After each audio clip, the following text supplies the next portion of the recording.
Jupiter deals a lot with expansion, picking up momentum, bigness, boldness, loudness. But Jupiter is also a wise master. If you think about a Yoda, that sort of a thing, Jupiter really is the shaman or the sage who is able to do the work of synthesis. Here we are back at Odyssey Studios, where dreams come true and deals get made. Welcome back to the Sausage Factory. This is my favorite kind of episode to do. No, I love all sorts of episodes, but I am going to be doing a beautiful explainer of the shape of things to come. I will be talking about my favorite planet, Jupiter, and its incoming, oncoming, imminent entrance into the sign Leo, which will be going down June 30th, 2026, and it'll be there until July 26th, 2027. I'm going to explain what the planet is, what the sign is, what that means big picture for you, what's happened in the past, etc. Don't go anywhere. But I wanted to start with a card pull about themes that correspond to Jupiter. As you know, all the planets in astrology, all the signs have a corresponding tarot card. Isn't that so good? And Jupiter corresponds to the Wheel of Fortune. The Wheel of Fortune, card number 10, X of the Major Arcana. It is, there is the literal Wheel of Fortune, Vegas, chance, possibility, luck. There's also, and with that, there's the sense of high rolling optimism, possibility, dreams, expansion. And also, if we just think about the cycle, and often when I have to talk about the cycle, I'm talking about the death aspect. And the Wheel of Fortune is also talking about the life aspect, the new beginnings. Where is the cycle going to go in its next revolution? Where do we want to go? Where do we want the saga to take us? What do we want to bet on? And it's also about the completion, looking at the cycle as a whole, understanding what this whole piece of our lives or this journey has been. The Wheel of Fortune has that aspect of vastness, perspective, bigness. Jupiter embodies Wheel of Fortune themes. Jupiter is the biggest planet in the solar system. Obviously, the sun is a star. The sun isn't really a planet. You get what I'm saying. Jupiter is a gas giant. It is huge. It is bold. It is bright. It spends about a year in every sign. So for someone like me, it makes it very fun to see where the themes are going for the year. Other planets spend a month or two in the sign. Okay, you can get something from that. Obviously, we've talked a lot about the Dark Masters, Saturn, Neptune, Uranus, Pluto, who spend many years in a sign and will spell out a lot of themes on the big and small picture based on where they are. Because Jupiter spends about a year in each sign, you can look at, just from a trend watching, personal and public communal, from a trend watching perspective, you can have a lot of fun with what that year is going to look like and what's going to happen. Jupiter is thriving right now in Cancer. Jupiter's been in Cancer from May 2025. It'll be there till June 2026. Sure. Wherever Jupiter goes, it's going to put a spotlight there. Jupiter deals a lot with expansion, picking up momentum, bigness, boldness, loudness. But Jupiter is also a wise master. Jupiter, when you think about Zeus, Jupiter, going in disguise and traveling among the mortals, when you think about those sort of wise, loving sages, if you think about a Yoda, that sort of a thing, Jupiter really is the shaman or the sage who is able to do the work of synthesis. Like I said, we're looking at the whole cycle. We're about to start a whole new cycle. And doing that beautiful processing and synthesis and bringing things together. And for that reason, wherever Jupiter goes, there's not only a sense of amplification and expansion, but also of disparate pieces coming together. This, to me, is quite promising for Jupiter in Leo. Leo is known as the king of the zodiac. Leo is the sign which deals with the realization and the honing of our native gifts.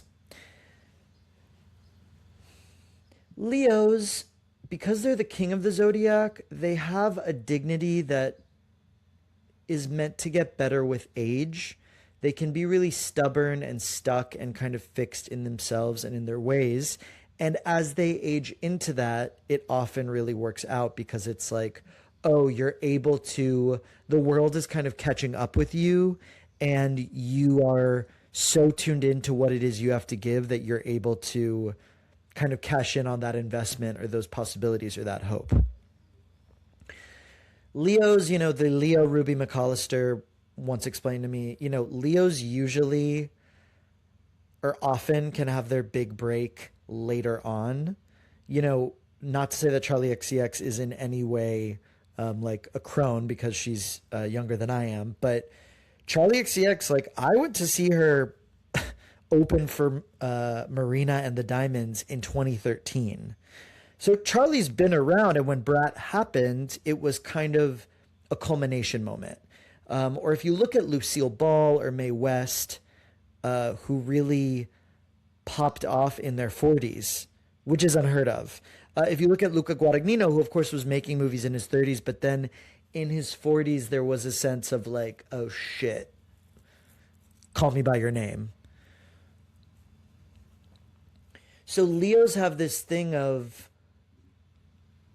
I have this thing I want to give to the world. I'm kind of going to wait for the world to catch up to me. And I'm just going to like keep honing it and believing in it. So when Jupiter hits Leo, there is this sense of a long game that is paying off. There is a sense of something really big coming to synthesis. I think for Leos, it's a really nice moment of like, yeah, bitch, I've been around.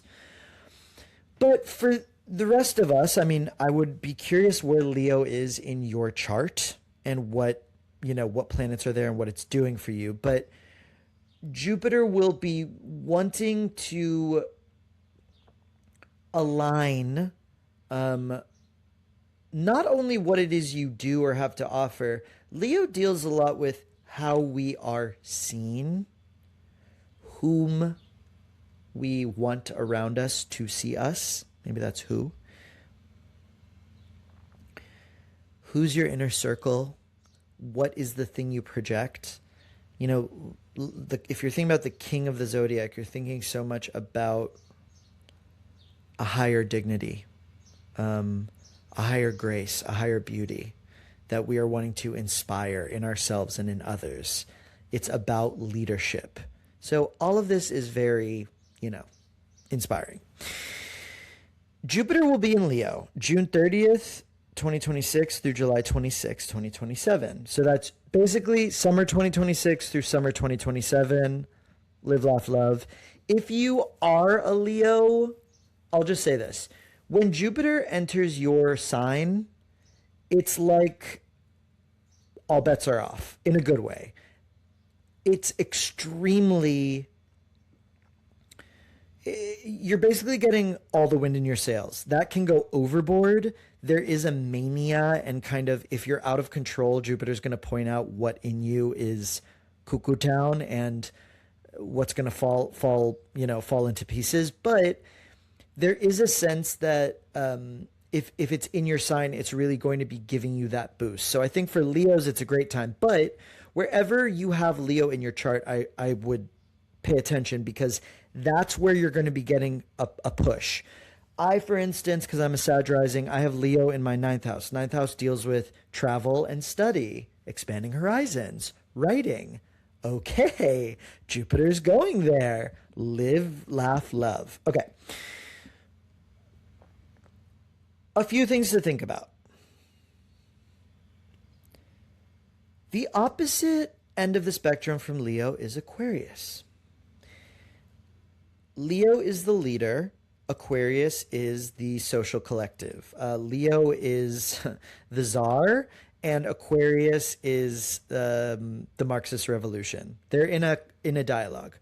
We currently, as you know from previous episodes, and a lovely episode we did 2 weeks ago about Pluto and Aquarius and the comeback in AI. Pluto and Aquarius is really doing a lot around the collective. It's a big moment in how we think about revolutionary and protest movements, and as we see how dark things can get when power is hoarded by basically like 6 men. Pluto's doing that. On the other end, Jupiter's wanting to say, like, right, with all of that destruction and all of that revelation, like, what would it look like if each of us kind of stepped into true leadership and true dignity? I don't mean the comeback just did this episode where Billy is like, I've realized that I'm a star. And Valerie's like, so you want to be an actor? And he's like, no, I'm a star. And they're like, so you're trans? And he's like, no, I'm just a star. And there is this thing of like, well, girl. So Jupiter in Leo, I think, has this aspect of the call is going out to those of us who are wanting to or being challenged to step into a real place of leading by example, using our voice for the higher service, taking that role which only we can fill. And I think it's obvious right now that anyone could step up at this moment. I mean, based on who is running the world, I think we can agree literally anyone could step up. Like, I'm not trying to be simplistic and reductive. I understand that there's a lot of dark power involved in all of this, but in terms of intelligence, capacity, empathy, like, you probably got it. You could rule the world. There will be a lot of dark reflection because Jupiter is facing Pluto of how do we do the detox out of the Billy thing of, well, I want to be famous or I want to have a brand, into how do I bring my gifts into alignment with what's going on in the world. I think what's been hard with Pluto in Aquarius, and we had Saturn in Aquarius before, was that when there's a culture war happening, everything becomes so serious that nothing any of us does feels meaningful. And I think Jupiter in Leo is saying, like, wait a minute, if you are if you are like into knitting, we don't need to rethink the wheel. If knitting is your passion, there is a way that you, as a knitting teacher or a knitting figure, you have something to give to the world through just your process, through this art that gives you joy, or who knows where it could take you, who knows what that community could be, whatever. 2 days ago, I basically went to go see this sounds so ridiculous, a protest clown or a peace clown who goes to active police protest, like zones or war zones, and does clown work with everyone. And I know how ridiculous that sounds, but it is kind of like, honestly, sis, this might be working. Good for you that you like found your thing. And I'm not, again, I want to warn against the Pluto and Aquarius thing, which is like every single thing we do needs to be socially conscious, because then that becomes really like sneaking that, like, putting broccoli into your into your brownies, and that sucks. What Jupiter and Leo x Pluto and Aquarius is doing is a bit more of a, you can be cool, you can be weird, you can be in dialogue with what's going on in the world, you can be of service to what's going on in the world. It's not a binary between being a pure activist or being a total narcissist. It's saying we can channel what you have and put it out there. So we love that. Leo is a fire sign. Leo's fellow fire signs are Sagittarius, in which, as you know from our very first episode of this podcast, and those were good times 6 months ago, Lilith is in Sagittarius. Lilith, the dark lady, Lilith, the shadow bitch, is in Sag. She's saying a lot of like, oh, you don't like that I'm extreme? Does this scare you?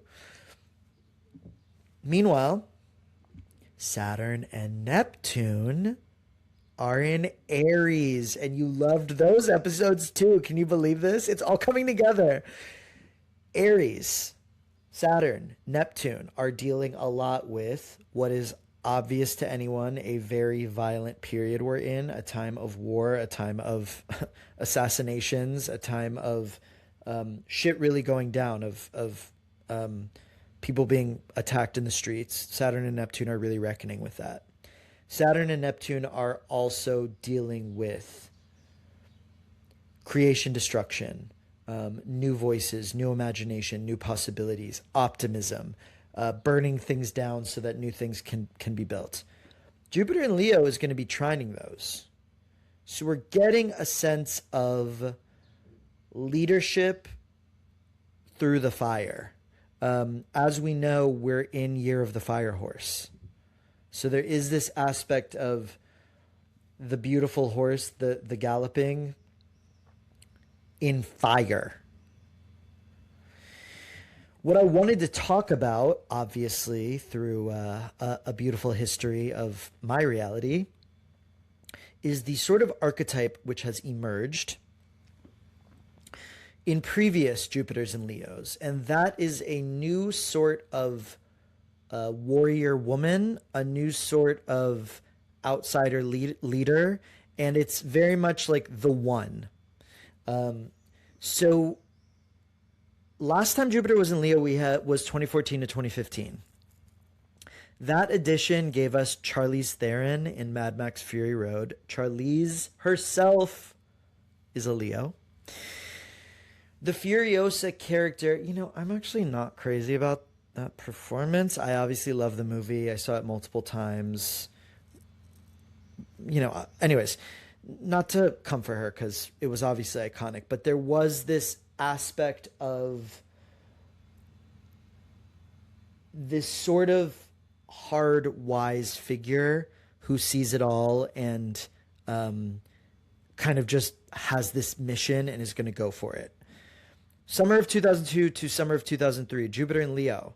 I am not saying that 2002 to 2003 was such an amazing time for women, but what's interesting in terms of, mythology, we got the final season of Buffy. I understand that is not a perfect season. It would probably be done differently in terms of budgeting and all of that. But the final season of Buffy, we see Buffy and Faith, who have been the soul slayers, teaching a new generation and preparing them and basically saying like, oh shit, we're leaders. We're going to have to step into this. We're going to have to transform our personal histories and really be there as the next wave comes and be not only strong, but be wise and generous and big. And Buffy kind of ends with her at the end of the cycle. She's just destroyed the Hellmouth and she's come to closure saying like, okay, I did that. I feel whole. It's good.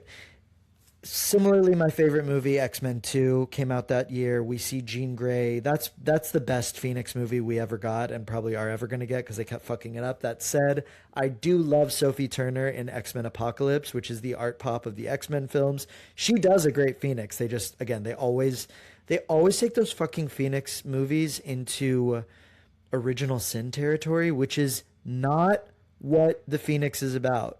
The Phoenix is about Kabbalah, hello, and about disco and about feminist liberation. So the original sin thing, I don't know where that's from. I get it if these screenwriters had like a mean nun when they were children or if they like hate their mommy, you need to deal with that. But in X-Men 2, Jean Grey is starting to understand that there's something in her that's come online and that it could save lives. It could destroy her. It's bigger than her, but she can do things more than what she thought she was capable of. I swear I'm going to put this all together in a moment. 1990 to 1991, Jupiter and Leo, listen to this. Terminator 2, Judgment Day. You've heard me talk about this film on this podcast. Sarah Connor, Miss Linda Hamilton. Thelma and Louise, Heller. Beauty and the Beast. Silence of the Lambs, Miss Clarice Starling. And The Addams Family, Morticia Addams. These are all iconic women. I mean, that's an incredible period of the cinematic woman. But all of those women, if you look at Clarice, if you look at Belle in Beauty and the Beast, Thelma and Louise, Sarah Connor, they are women who all go their own way and who are really like, fuck, I might have something. Thelma and Louise, they really start to experience that. Thelma starts to realize like, whoa, I'm not just like a housewife. Like, I'm a fucking outlaw. I'm a goddess. I'm handling Brad Pitt. Belle is singing in Beauty and the Beast that she wants something more out of life because she's literary and she's curious and she meets this creature who wants to, I mean, obviously keep her prisoned, but the Beast wants to feed her love of the written word and of possibility and of grandeur. He doesn't want to keep her small. Clarice Starling also, it's like Silence of the Lambs is Hannibal is challenging Clarice to be at the very best of her fucking game. It's not about, at the beginning of the movie, it's so much about does Jodie Foster fit in at military academy? And then Hannibal's like, no, girl, you're the one. I'm going to push you until you go there. And say, look, I've talked plenty about Terminator 2, but Terminator 2, Terminator 1, Sarah Connor is kind of that girl. She becomes the final girl. I can't believe this is happening to me. Am I going to survive this? Terminator 2, she's like, I have to be the one to do this. Like, I have to play mother to the world. 1978 to 1979 edition. Superman, we get Margot Kidder as the definitive Lois Lane. I'm sorry. I'm still waiting for the marvelous Mrs. Maisel to serve it. She has time. Margot Kidder as Lois Lane, she's just like, I'm not going to slow down for anyone, nor for you, Clark Kent. I am a creative, Hepburn vessel, and I'm going to talk as fast as I fucking want, and I'm going to get myself into trouble, and you better save me. You better fly up and save me. I don't care what I do. I'm Margot Kidder. I'm Lois Lane. Yeah, I'm going to climb the Eiffel Tower. Finally, we then, of course, have Sigourney Weaver as Ripley.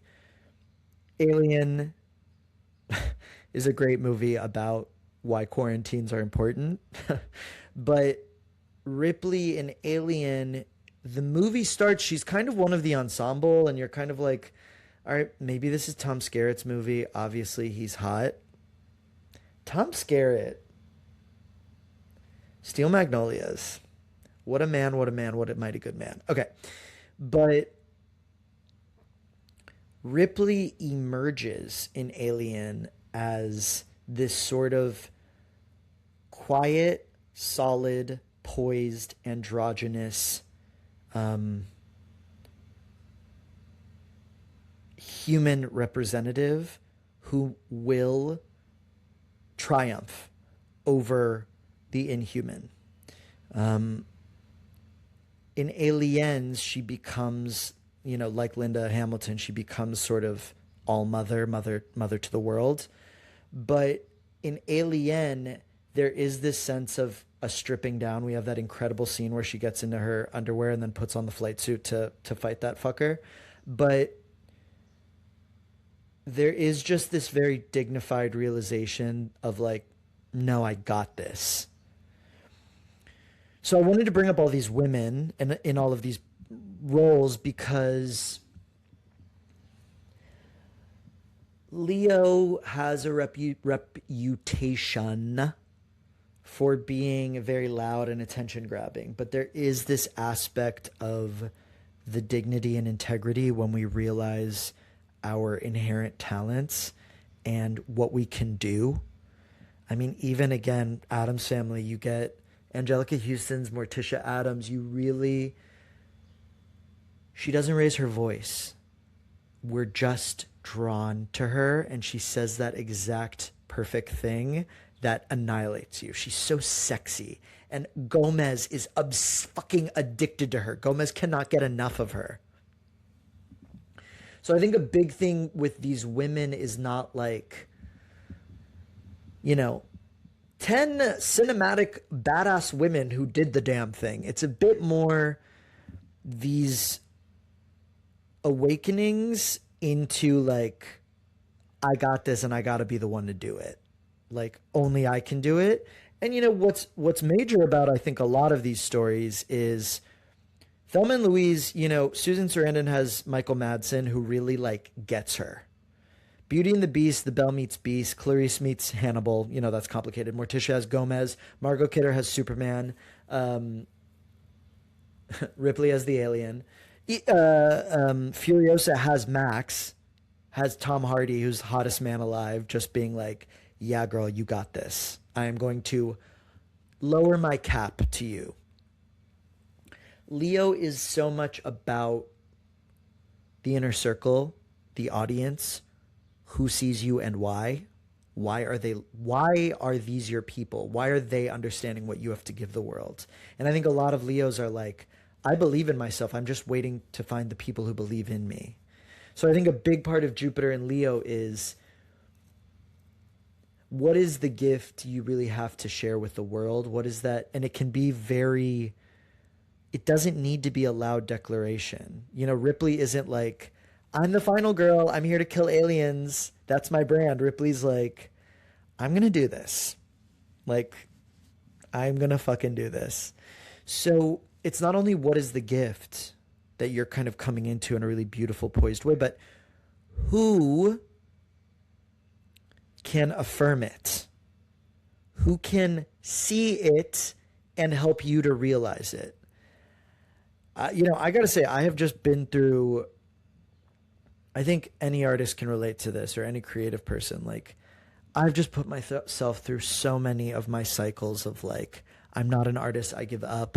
Fuck this. No, I want to do this. Why can't I? Blah, blah, blah. And I'm so lucky because there's a few people around who are just like, yeah, duh, who have really, when I've had these sort of breakthroughs of like, no, I am a writer. I am an artist. I have these dreams. I want to do this. And they're like, yeah, bitch. Like, we know. But there is that thing of like, she gets me. She sees me. He is going to be my Superman. He is going to fucking lift me up if I want to take a leap, and take me flying. So we love that. I do want to say it's interesting because the 1991 edition we got Backlash, the book by Susan Faludi, which was this kind of review of all the ways that women had been fucked in the culture of the 80s. I'm not saying that 2002 to 2003 was such a like lovely time for women either. It was such a cruel period. I think though that in understanding these backlash periods, through the backlash, the leaders get to emerge. I don't want to be like, and everything is great if you're like a woman or a trans person or a non-binary person or a queer person, because there is a huge, huge backlash happening. You know, things are taking a swing in the other direction. But what Jupiter and Leo does is say Leo is so much about like, I'm fucking sticking to my guns. I am Clarice Starling. And there is a sense of like, those who can hang on will arrive at that sense of not even grandeur, of elegance, you know, of dignity. Of like, no, I got this. I'm not going anywhere. I'm going to be here for the next round. You know, I have to say, the last time Jupiter was in Leo, the current president announced his candidacy. And when he announced it at that time, it was kind of a joke. And then it went cuckoo. I started a joke. Anyway, so there really will be a sense of the leaders will be rising. The new leaders are rising, good and bad. You know, those with the chutzpah and the delusion to start their own ridiculous movement, they can do it. But I also think that means those who might have something to contribute for the good also can. Like, this can happen. We know Jupiter and Leo, we have a new album coming from the Leo Madonna. This is not a coincidence. She knows what she's doing. Confessions 2, Jupiter and Leo. She knows she's going to have a big year. But yeah, if you think about Confessions 2, it's Madonna saying like, and then Madonna's going to be doing the studio with Julia Garner. And it's Madonna saying like, yeah, I've been here. Like, I'm being, you know, I'm not going anywhere. I know what I do and I'm doing it. There might be, you know, Charlie XCX is a Leo. There might be some backlash to her. But again, if you're a Charlie fan, I just did the Spotify thing where they tell you like, you've been on Spotify for 15 years. Here's the person you've listened to the most, Charlie XCX. I'm like, I'll love her forever. The Leo Catherine Cohen, if you are in New York City, please go see her show at the Lucille Lortel Theater. Luca Guadagnino, who knows what he's going to do, etc. But I'm just bringing up these sort of characters where it's like they ain't going anywhere. Like, they're ready. In terms of personal homework, I would definitely be curious what planets you have in Leo or in Aquarius in your chart and where the Leo Aquarius spectrum is, because I think there's going to be a big dialogue around the world is changing, the world is ending, everything feels banal, what's the point, why do I do anything, to, okay, something's coming online here, and I want to be seen here. Am I being seen here? By the way, Lisa Kudrow is a Leo. Valerie Cherish is that's Leo. I need to know that I'm being heard. Am I being heard? You know, Valerie Cherish just gave us this messianic journey of like, I have to stick to my fucking guns and do what I'm here to do, no matter if the world is falling apart. And, you know, she has that really beautiful moment with Juna where Juna's just like, Val, you've been good since the beginning. Have faith in yourself. And then Val is talking to Mark, and Mark is kind of like suicidally depressed. And Val says like, you just got to be positive. Like, we just got to hang on. So yeah, I mean, what more do you need? In terms of personal homework, I would look at the spectrum between star and leader, or attention seeking and genuine leadership.